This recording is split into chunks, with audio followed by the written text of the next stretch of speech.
My name's Jagdish Vichentia.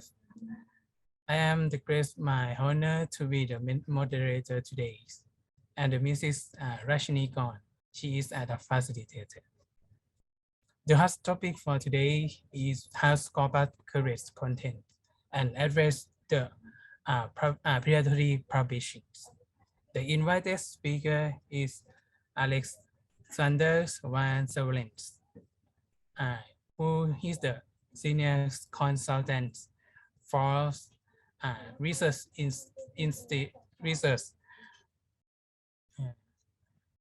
intelligence at the Elsevier. He has been supporting the universities at the Southeast Asia for the 10 years with regard to the applications of the data and analytics. During these sessions, he explains exactly how the Scopus selected and curates the contents. And he will focus on the topics of the predatory publishing, how the Scopus address the challenge, and and what the researcher can do to avoid the accidentally publishings in the predatory journals. And now it is time. May I invite the Professor Chakapan, the Vice President for the Research Affairs, to opening the online webinar sessions. The Dr. Chakapan, the table is yours now. Okay, thank you very much. So first of all, I would like to thank Alexander for your kindness and also spending your time to give some information for our communities. And also, I would like to welcome all the Chulalongkorn University faculties members and also from outside July as well. They're going to join this webinar.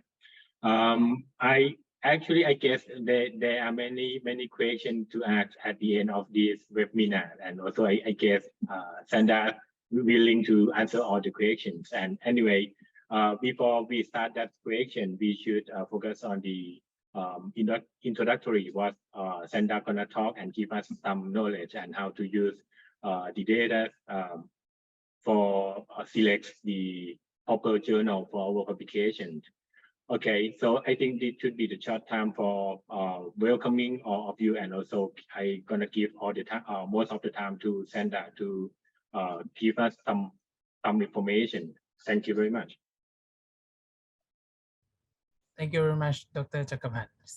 So before we move to the next sessions, if you have any questions during the sessions, please feel free to text on the chat box, and we will reply hopefully as soon as possible.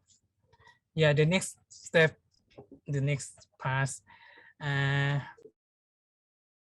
Alexander, are you hear me right now? I can hear you. Can you hear me? Okay. Yeah. Okay, great. Yeah. It's the table is yours now.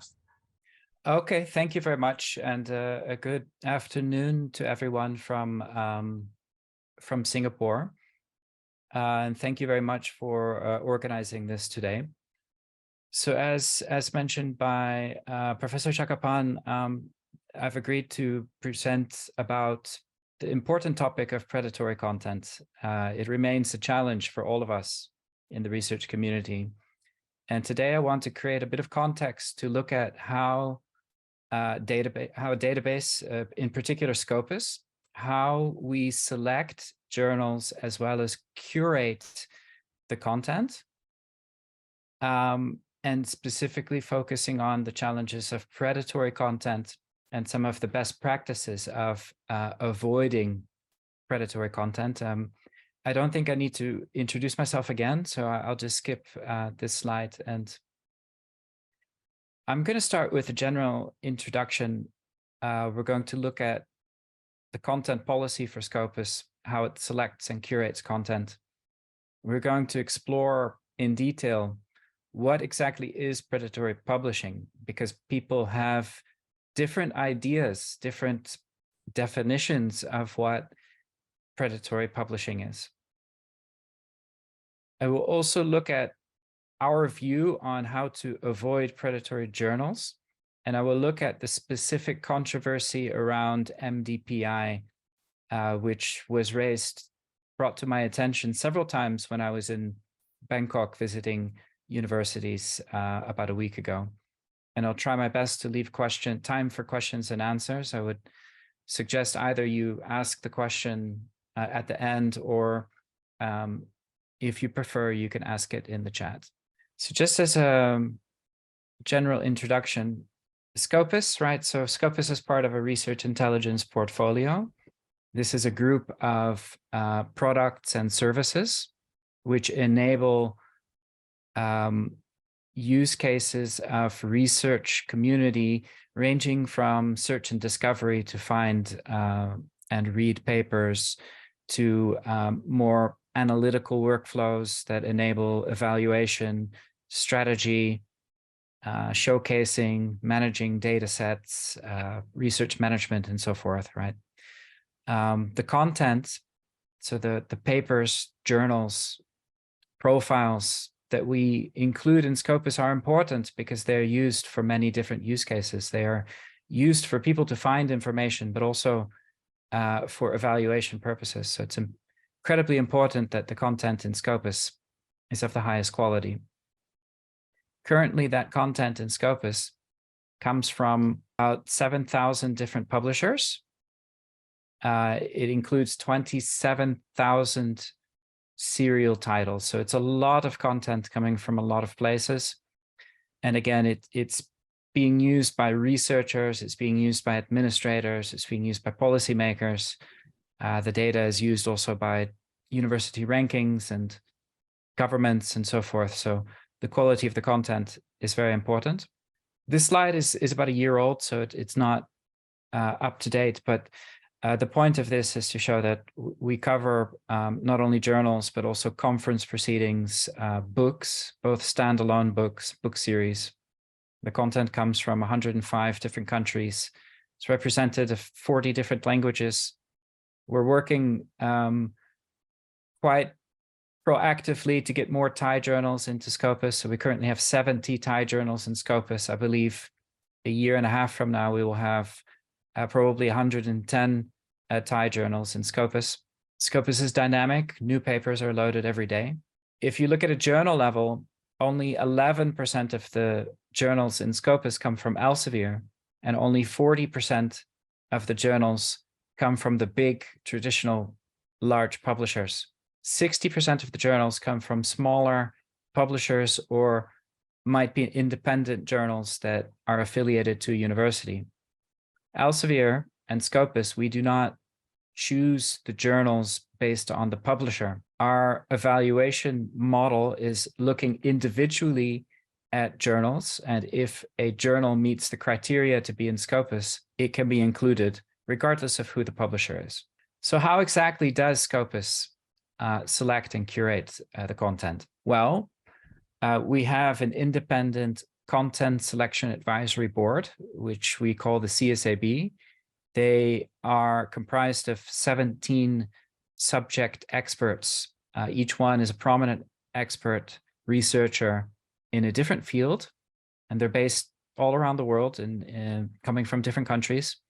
They don't work for Elsevier in the sense that we don't pay them a salary, and they have a mandate to be independent. So they will, to the best of their judgment, decide whether a journal should be included in Scopus and whether it should stay in Scopus. So ultimately, it's a decision by an expert. That decision is based on very transparent criteria. So they look at a number of criteria where the minimum criteria are that it must be peer-reviewed, the abstracts must be in English, it must be a title that has at least 2 years of history with an ISSN. We used to require that the references are Roman script, but that's no longer the case. And we require a very strong publications ethics statement by the journal. If the journal meets the minimum criteria, then the relevant CSAB chair that is meeting the subject area that the journal is in will apply the following 14 criteria, which are in 5 different categories, ranging across journal policy, quality of content, journal standing, regularity, and online availability. and they will make a choice of whether the journal will be indexed in Scopus or not. I won't spend too much time on these criteria because that's not the point, but it's a holistic evaluation at a journal level. The mandate is not at the level of a paper. We don't interfere with the editorial autonomy of a journal. So if a journal is selected to be in Scopus, then we publish all the papers that the journal is publishing because we trust that their peer review process is robust and effective. That's one of the reasons why they would have been allowed to join Scopus. So we don't interfere with the editorial policy. That said, if we notice that there are a lot of papers being published which would be evidence of malpractice or bad quality peer review, the journal may be reevaluated. And if it's discontinued in Scopus, we would discontinue the entire journal. So again, our evaluation is at the level of the journal. Every year we have, let's say on average, 3,500 journals that are submitted to Scopus. Only about 39% of them meet the minimum criteria. About 46% of the ones that meet the minimum criteria ultimately are included in Scopus. So it's a very selective process. And on the right, you see that we reevaluate all of the journals that are in Scopus. We monitor them and we flag journals which might have a problem. And those are reevaluated by the same CSAB based on the same criteria. So the way that that works is you have all of the content that's in Scopus. We identify journals which may have a problem. We're not sure, but there should be some evidence that potentially there's a problem, and we flag those. Those flagged journals end up on the desk of one of the CSAB members. They will holistically evaluate whether the journal should remain in Scopus or not. How is a journal flagged for reevaluation? There are 4 different ways in which a journal can be flagged for reevaluation. The first is based on either our own observation or evidence provided to us by the research community that there is a reason to be concerned about the publication ethics or behavior of a journal.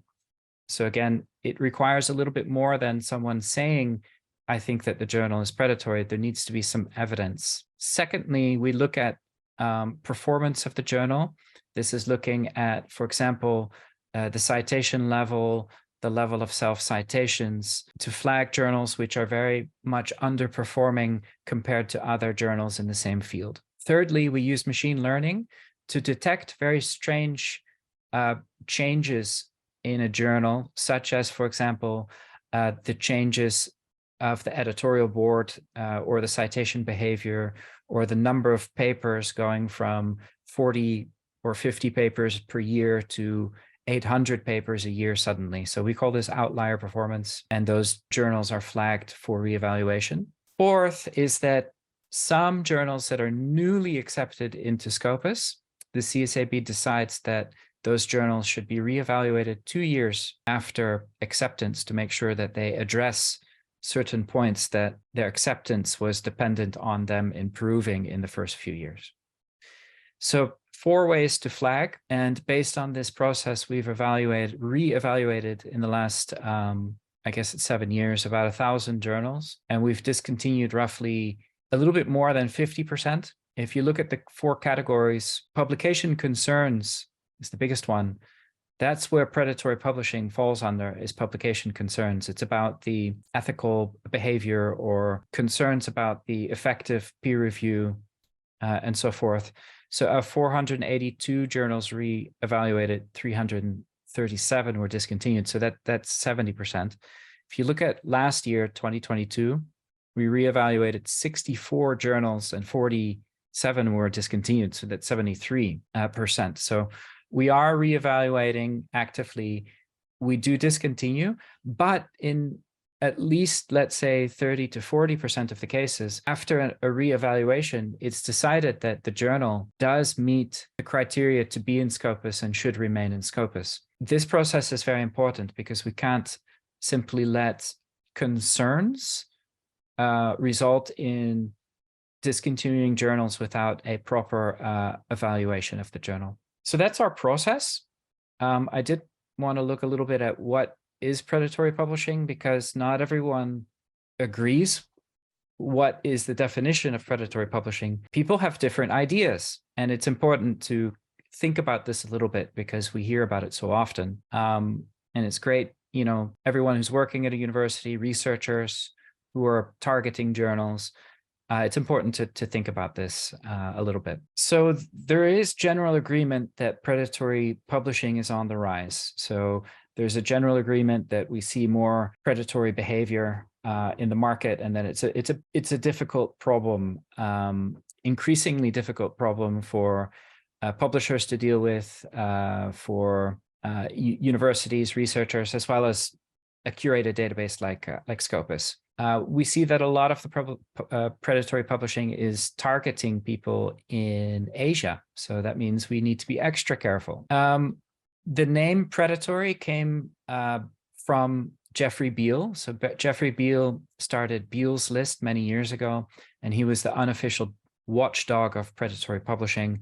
He had a list which was called Beal's List, and any journal that he thought was predatory, he would put on this list. The name came from predatory, meaning that the journal preys on researchers in order to trick them to publish in a journal, which is not really peer-reviewed. It's not really aiming to be a good journal. It's trying to make money. So it's journals which are using scientific publishing as a context to make money without an intention of developing bodies of knowledge, without the intention of doing a proper peer review and so forth. So that's where the name comes from. Jeffrey Beal meant well. He's a good man. His method was not perfect because he was not necessarily looking at individual journals. He was looking at a publisher level. And if a particular publisher displayed evidence of predatory practices, he would blacklist all of the journals of the publisher. And this led to some criticism for Beal's List. As more people got involved, more organizations became involved in addressing predatory publishing, there was criticism for Beal's method.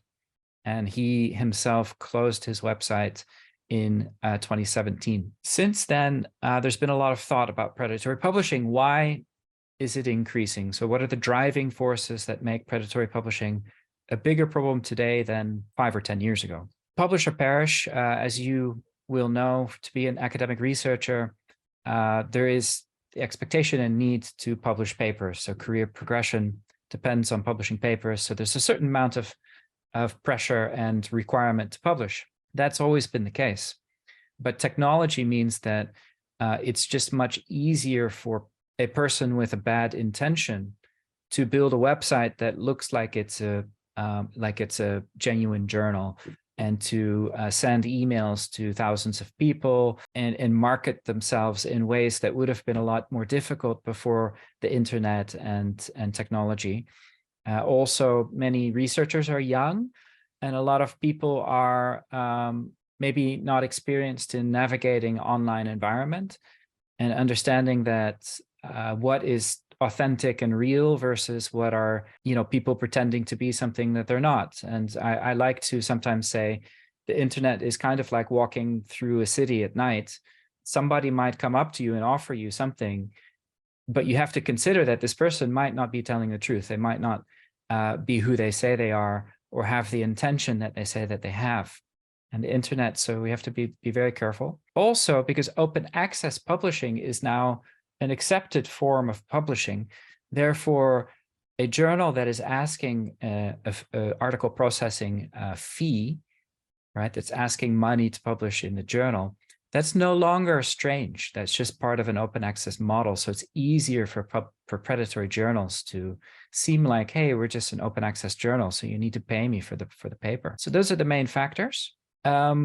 In terms of definition, a group got together to come up with a consensus definition. I'll read it out. Predatory journals and publishers are entities that prioritize the self-interest at the expense of scholarship and are characterized by false or misleading information, deviation from best editorial and publication practices, a lack of transparency, and or the use of aggressive and indiscriminate solicitation practices. The key point is that they prioritize self-interest at the expense of scholarship. Some of these journals are really not intending to be a responsible journal, not intending to develop bodies of knowledge or do peer review. They are there to make money, and they're there to trick you into publishing with them, while they have no intention to really be responsible, right?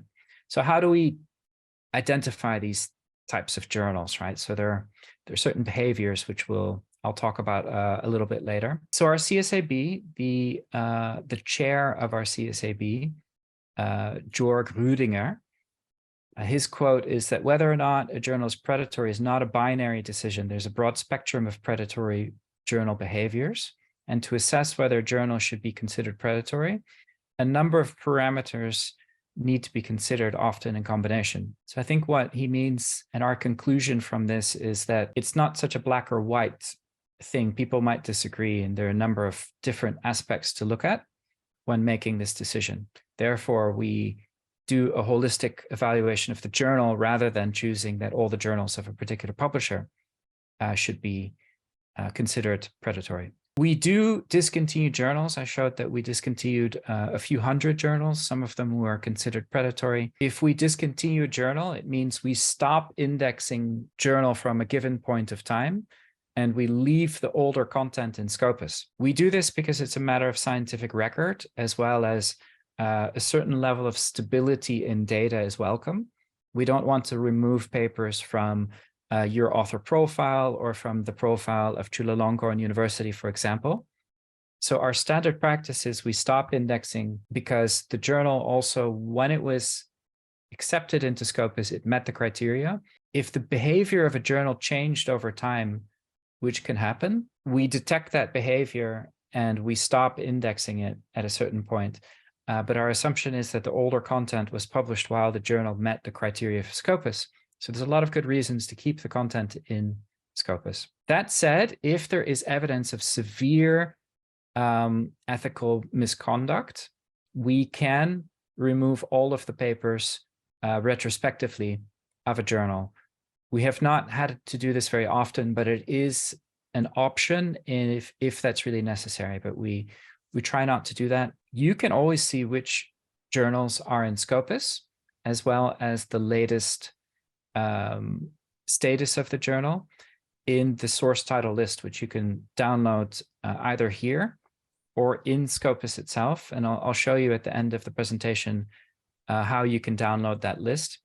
It's updated once a month. It clearly indicates which journals are discontinued. It has a tab in that Excel sheet showing exactly which journals have been discontinued, which years, which issues, volumes, issues, and years are covered. Also on the Scopus source. So you have a place in Scopus called sources, and you can look at individual journals, and you'll be able to see the status of a journal. So here you see that the International Journal of Civil Engineering and Technology is covered from 2016 to 2019, but it's currently discontinued in Scopus. So those are the two ways you can do it, but the Excel list is really the best way to do it. A quote from Peter Brimblecomb, so he's our chair for environmental science in the CSAB, is that it's clearly important to remove journals that are predatory or adopt poor publishing practices from Scopus, but it's less clear what to do with earlier content in the database, particularly as it may have arisen in periods when the journal was well managed and represents output from well-conducted research. So again, we don't by default remove the content. We leave the content in and discontinue the forward flow of content into Scopus. So for you as a researcher, it's important to keep an eye on which journals have been discontinued and from what point. And again, we update the list every month. You can get it from scopus.com in the sources section. That is the best place to look. But ultimately, you want to avoid publishing in predatory journals to begin with, right? You want to avoid being potentially publishing in a predatory journal. So I want to look at a couple of thoughts on how to avoid it. And I want to use this example of Mdpi, the controversy around Mdpi publisher, as an example. While Scopus does its best job possible to curate content and remove journals as quickly as possible from Scopus if they show predatory practice. The fact is that researchers need to practice due diligence in selecting journals to publish in. The mere fact that a journal is included in Web of Science or Scopus, which are both curated databases, is not 100% guarantee that the journal is not predatory. And this is because the behavior of journals can change. You know, a journal that is a good journal last year in Scopus might change hands to a different publisher or to a different group of people, and it might adopt predatory practices. Eventually, that journal will get caught and it will get discontinued from Scopus, but you don't want to accidentally publish in this journal today while it's in Scopus. So as a researcher, you need to be incredibly vigilant of warning signs that a journal might be predatory and avoid those journals. Unfortunately, the consequences of choosing a bad journal is significant. So it could have monetary costs for the author or the institution because you put money into doing the research. The manuscript represents a lot of work. There could be reputational costs. If you publish in predatory journals, people might not respect your work as much. There could be a negative impact on rankings and other assessments. There's no durability for your paper in terms of the longevity of the paper. If it gets removed from databases, people might ignore that paper. The journal, certainly, if it is predatory, will eventually get removed from journal indexes like Scopus, Web of Science, and any other curated database. And there's even the possibility of legal consequences. So the consequences accidentally publishing in predatory journals are serious. Lately, you know, I went to Bangkok last week. I spoke to Professor Chakapan and Kunpani and others. I also attended the TCI Congress for Improving Thai Journals. And a big topic was Mdpi, which is a publisher that has about 400 journals. And there was a website launched called PredatoryReports.org, and they claimed that all of the journals of Mdpi should be considered predatory. They published a big news article about this, and I was asked what's my opinion. And I in turn spoke with the Scopus content team as well as one member from the CSAB. The fact is that Mdpi currently have more than 400 journals. And we currently in Scopus have 186 of those journals are already indexed in Scopus. About 30 more of those journals have recently passed the CSAB evaluation and will be indexed in Scopus soon. So at least those 200 plus journals meet the criteria to be in Scopus. They've been evaluated. We believe that they meet the criteria. One journal from Mdpi was discontinued in 2016. The main point here to make is that Scopus evaluates journals individually. We don't look at the publisher. So someone who says all of the journals of a publisher should be considered predatory, we question that approach. Also, if we look at Mdpi and look at what they're saying is that Mdpi used to be part of Beale's list. But as we talked about earlier, Beale's list was imperfect. It really looked at a publisher level. And we believe that you should look individually at journals. One of the main concerns that they cite is the exponential growth of papers. And Mdpi seems to have a strategy as a publisher to increase and to boost the number of papers that are being published, because they would probably make money that way. But that in and of itself is not evidence of predatory publishing, as long as they put the resources in to do proper peer review and the resulting published papers in those journals meet the vision and scope of the journal and represent genuine, high quality science, then volume in and of itself is not evidence of predatory publishing. We reviewed some of this here, and we don't really see the evidence of predatory publishing. And if I look at who are predatorypublishing.org, they remain anonymous, so they don't share who they are. Apparently, they're a group of researchers, but we don't know who the authority is that would determine that these journals would be predatory. So if I go back to my presentation, we will monitor Mdpi journals And if there are evidence provided to us of unethical conduct, we will reevaluate the journal in question. So we won't look at a publisher level. We look at the individual journals. If there is evidence that a particular journal is either predatory or that the quality is simply not good enough, we will reevaluate it. You know, the predatory website suggests that all the papers must be predatory because of the increase in volume. We don't see that as a valid evidence of predatory behavior. So we kind of conclusion here is we're doing our best. We have a vision for how we select and curate content, individual journals based on evidence holistically. And we reiterate that the need for researchers and the community itself to remain vigilant. And that means that you have to ultimately make your choice which journal you're going to publish in.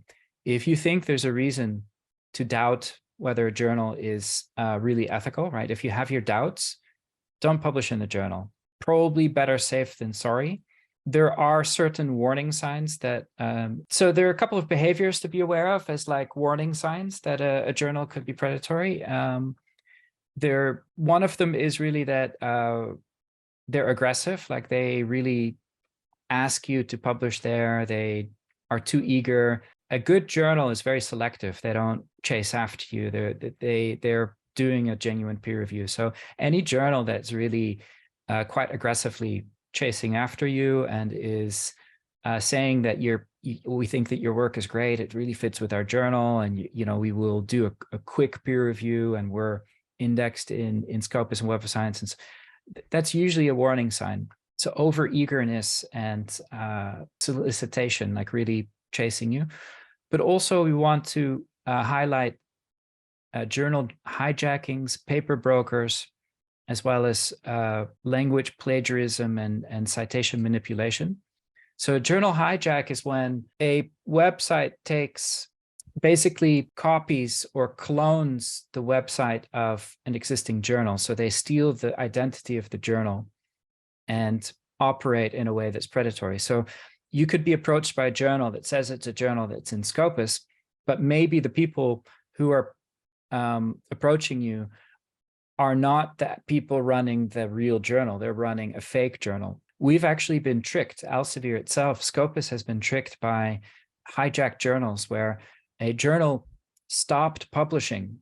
So the journal just ended, right? Some journals, maybe the editorial board decides to retire. They don't want to do the journal anymore. But a third party pretended to be that journal, and they were predatory. And they even tricked Scopus in this case. So journal hijackings are serious, and there's a couple of examples like the Transylvanian review. You could see that there are two versions of it. So which one is the real one?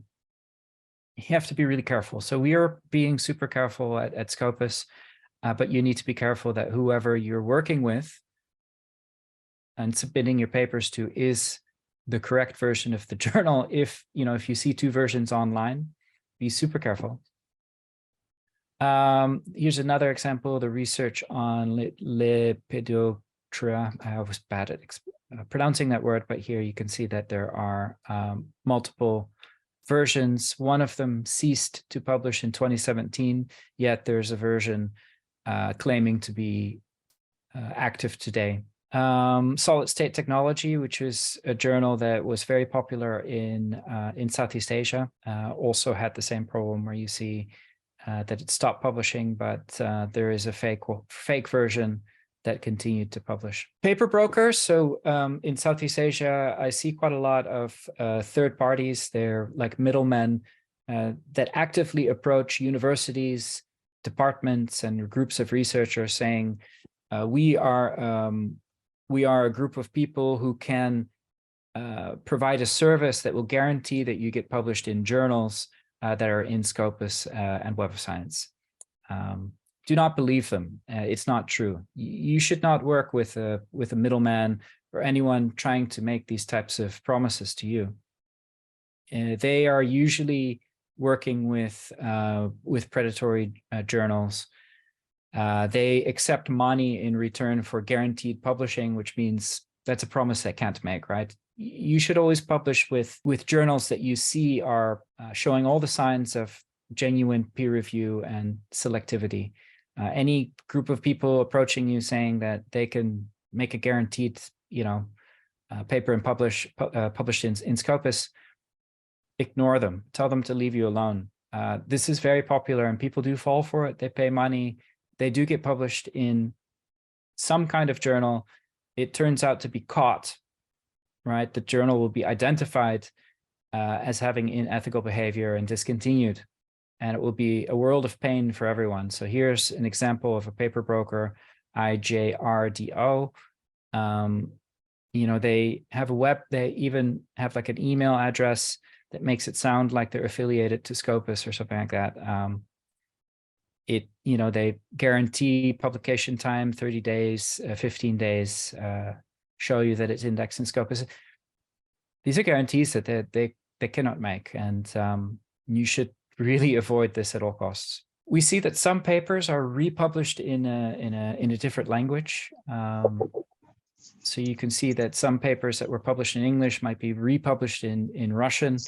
That is actually the responsibility of the journal to try and do that. It's part of plagiarism, but that's something that we see happen sometimes.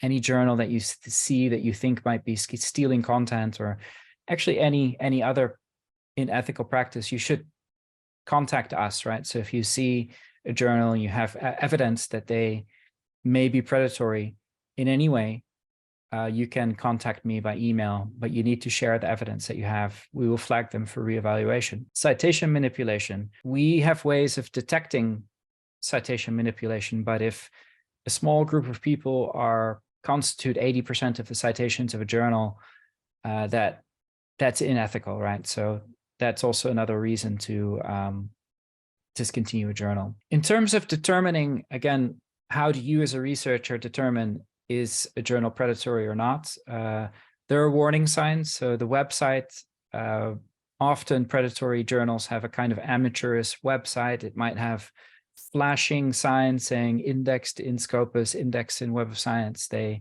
might be overly eager, chasing you, guaranteeing publication, guaranteeing fast peer review. Those are warning signs. So again, warning signs, red flags is deviation from best editorial practices, cheap websites, lack of transparency. You can't see who the editors are. A good journal is always run by prominent, researchers. You could track back who they are. If you can't see who the editorial board of a journal is, it's a warning sign.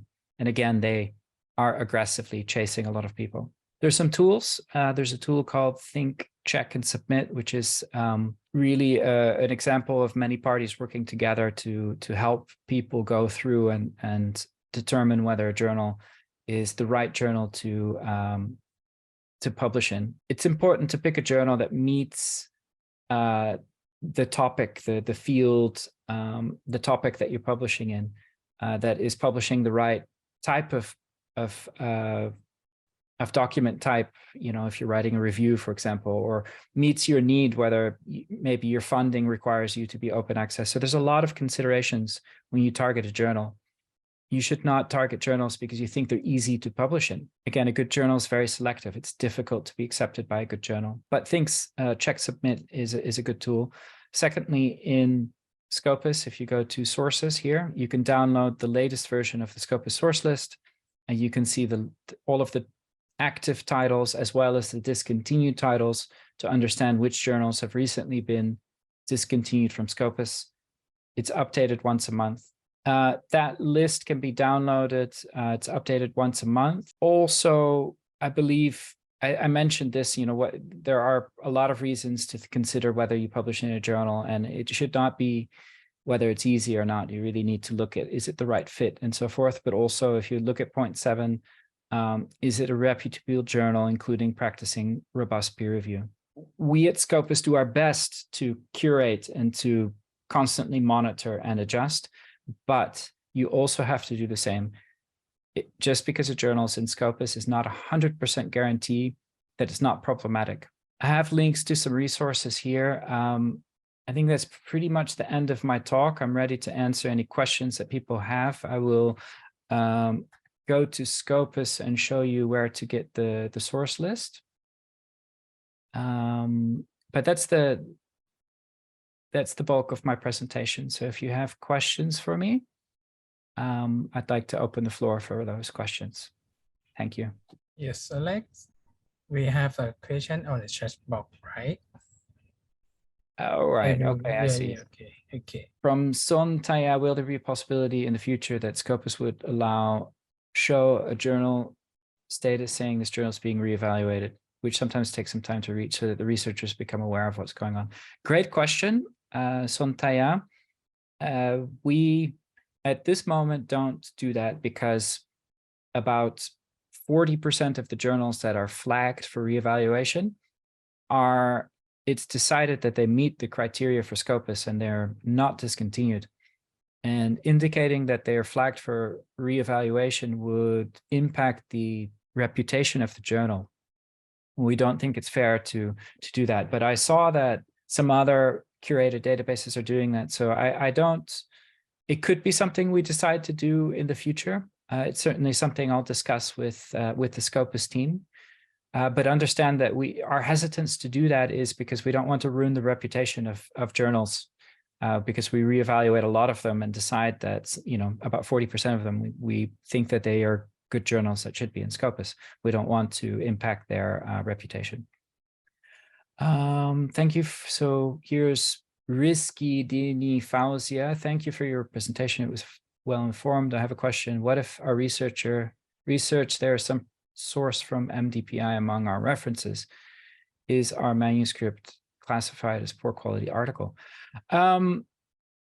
Again, we are not looking at individual papers in Scopus, so the quality of your manuscript is something that every journal will evaluate through the process of peer review. So the peer reviewer will decide whether your paper is of high enough quality and a good match for the particular journal. In my opinion, it's really about, if there's a paper in an Mdpi journal and that paper is written by a good researcher and has a robust methodology and has really interesting insights and conclusions that are relevant to your paper, I think there's no problem to cite this. Again, if there's a big problem with that journal that's publishing that paper, you might want to look a bit more carefully. But even predatory journals sometimes are publishing some great papers, and that's part of the difficulty here, is that every predatory journal probably has a number of papers that are good papers. So I think you need to judge whether to cite a paper based on the quality of the work, the reputation of the author, the robustness of the methodology by which they came to their conclusions. But sometimes you might even cite a paper negatively, saying, I disagree with that, or I disagree with the methodology. So there's a lot of reasons to cite a paper. Can we trust, so Ore admin, so can we trust this website, predatoryreports.org? I don't know. I don't know who they are. They don't have transparent methodology for identifying the journals that they list there. They seem to list based on publisher, right? They seem to blacklist all of Mdpi because they believe that there's some warning signs there. I believe they're probably very well intentioned. I don't know who they are. We don't know what their methodology is. Their methodology certainly does not align with Scopus, how we do it. We believe you need to look at multiple factors and look at every individual journal and not assume that, for example, all 400 journals of Mdpi are by definition predatory. We believe that that's a bit of a dangerous statement to make, that's misleading. We should look individually at the journals. And that's what Scopus will do based on evidence and based on a holistic evaluation of the journal. Sulaiman Hussein, how can we check if the journal that's indexed in Scopus, Schemago, or anything else? What, in your opinion, regarding Scopus Web of Science index journal, which one is considered higher rank? If you could please tell me the difference between Q1, Tier 1, Impact Ranker. All right, that's a big question. So I'm assuming you can still see my screen. Can you see Scopus now? Yeah, yes. Okay, great. So if you go to Scopus, and all of you have access to Scopus, and if you go to scopus.com, you can see it's geared around searching, and you can see that up here you have sources. These are all the sources that are in Scopus, including discontinued journals. So what we can do for any given journal. So one of the questions is, how can I determine what the top journals are? Well, you have filters here. So if I wanted to know, for example, what are the quartile 1 journals in, I will pick my own field.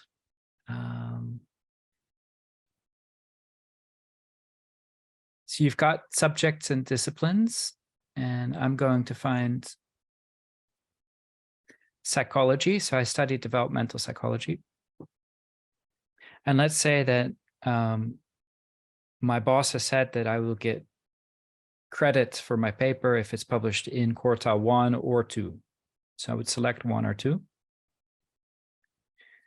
And I would select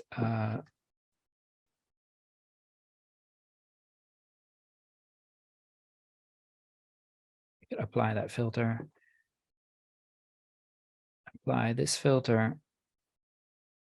So here you see there are 229 journals that are in Q1 or Q2. So for every one of these journals, if I click on the journal itself, I can see that the coverage years it's a Springer journal, right? It's 1989 to present. And I can see that the site score, so site score is a metric to measure the quality of a journal based on average citation rate. So you can see that the 2021, which is the most recent site score, is an average of 13 citations per paper. And that means that this journal ranks number 5 out of 341 journals in developmental and educational psychology. So it's a very top journal. So that's one way to determine the quartile of your journal. You can see that the journal also has an SJR and a SNP. And if you want to see the details of SJR, you can do that in the Schemago website, which is a separate service. It's not by Elsevier. Secondly, how can I determine what's in Scopus? You can download the source title list. So I'm going to download that now. It's a big file, so I'm going to let it download for a minute before I open it. So it's going to open in Excel, so I'll have to change my window, but give me just a second. Okay, so I'm going to share a different. Can you confirm you see a very big Excel sheet now? You see Excel? Can you confirm? Yeah, we can see. Yes. Great. Good. So I'll make it a bit bigger. You can see Scopus sources October 2022. So sorry, this is an older one. Oh no, February. So all right, no. This is the source list of February 2023. And you can see for every journal the coverage years and whether it's active or inactive. The red ones have been discontinued recently, right? So there are different reasons why content might end. An inactive title doesn't mean it was discontinued always. Some journals simply cease operations, right? They might say, we've been doing this for 30 years, we're going to stop. So not all inactive titles are discontinued, but the red ones have been discontinued. You can see here discontinued. The third tab from the left says discontinued titles February 2023. Here you can see all of the journals which have been discontinued. Remember, I said there are 4 reasons why a journal can be discontinued. So the reason is indicated here. And here you can see the last coverage in Scopus. So this is final coverage, year, volume, issue, page range. So that shows you for those discontinued journals which years will remain in Scopus.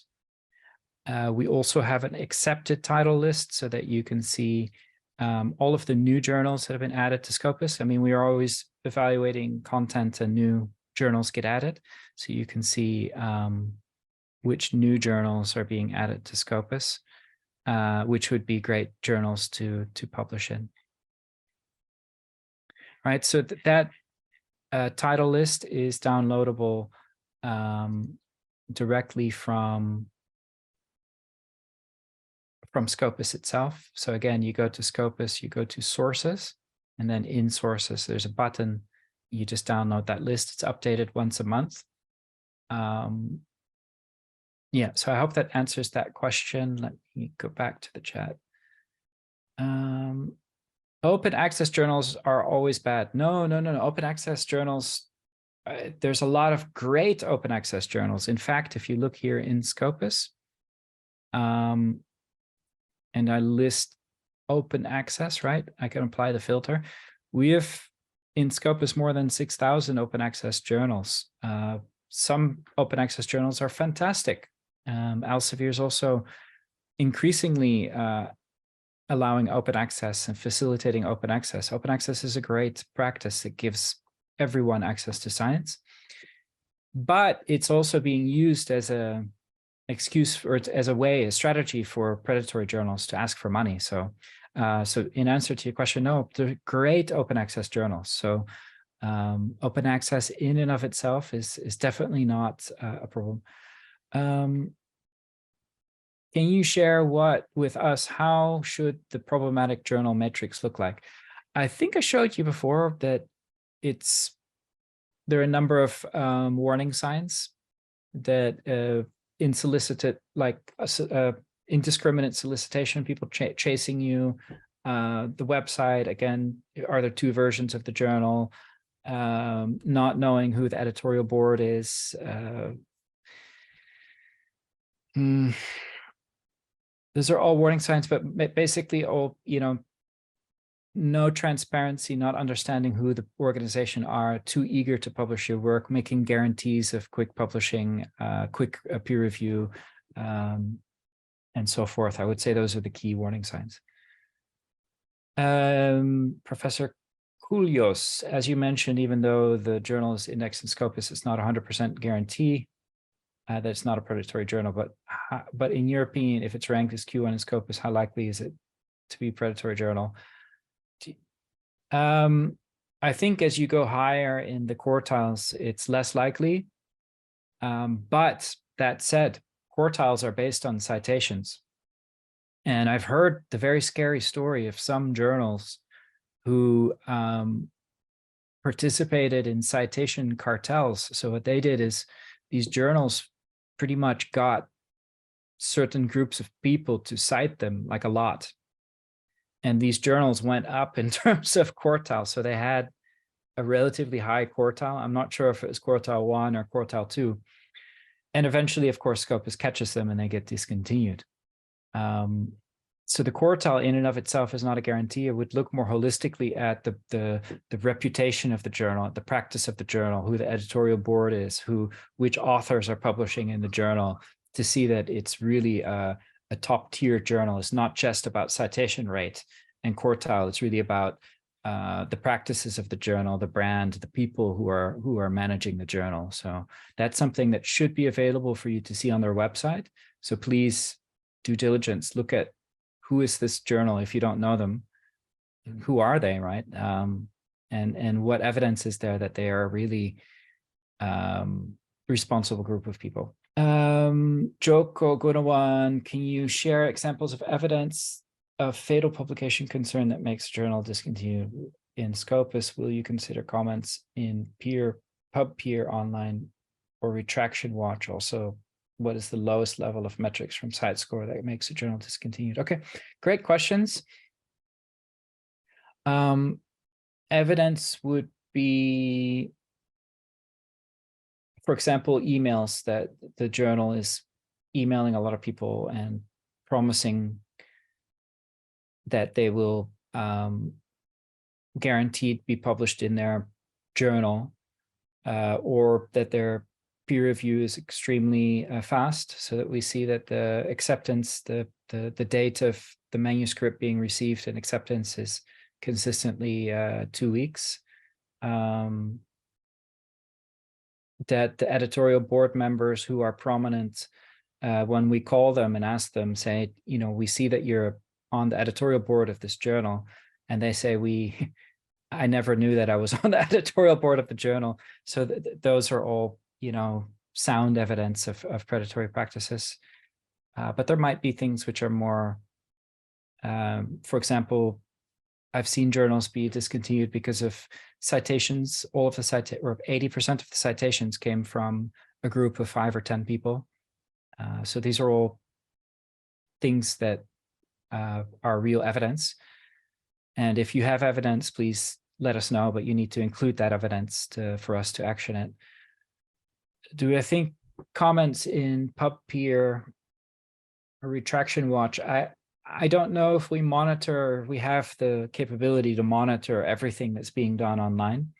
So, but if there is an evidence, if there really is evidence of some form of ethical misconduct or other reason not to include a journal in Scopus, it should be reported to us. We do look at what we come across, but please understand the internet's a huge place. It's impossible for us to monitor everything. So it's important that the community report to us what they see, but including their rationale and evidence for coming to that conclusion.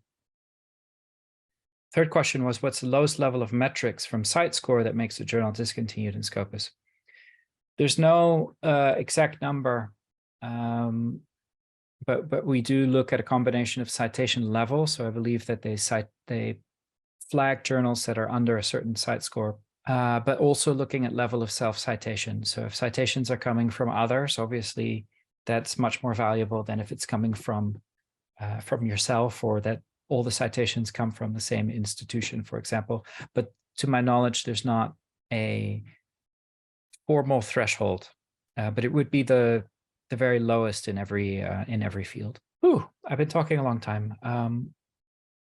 I think I covered the questions in the chat. Does anyone online have further questions for me? Okay, I have one question in the chat box. What about the citations from the same journal? That's what we would consider that self-citation. So those, there are genuine reasons to cite your own paper sometimes, or cite other papers in your journal. But if there's evidence that this is being done merely to boost the citation rate of the journal, then that would be considered ethically, misconduct. That would be a problem, right?